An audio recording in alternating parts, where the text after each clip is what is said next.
Mən Arif Qocayev 1968-ci ildə Zərdab rayonunun Xanməmmədli kəndində anadan olmuşam. Kənd məktəbində təhsil aldım, Sovet ordusunda hərbi xidmət keçdim. 93-cü ildə torpaqlarımızın müdafiəsi uğrunda döyüşmək üçün Qarabağa yollandım.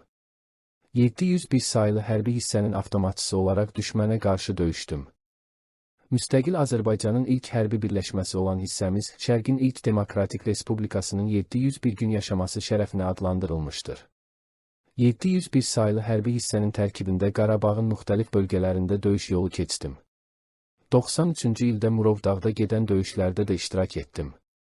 1993-cü il Azərbaycan üçün çətin il olmuşdu.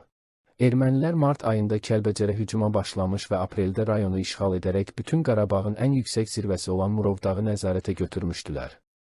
Düşmən hücumunu dayandırmaq üçün inadla mübarizə apardıq, xeyli sayda itkilərimiz oldu. Aprel ayının 17-sində mən də haqq yolunda torpaqlarımızın müdafiəsi uğrunda şəhidlik zirvəsinə ucaldım.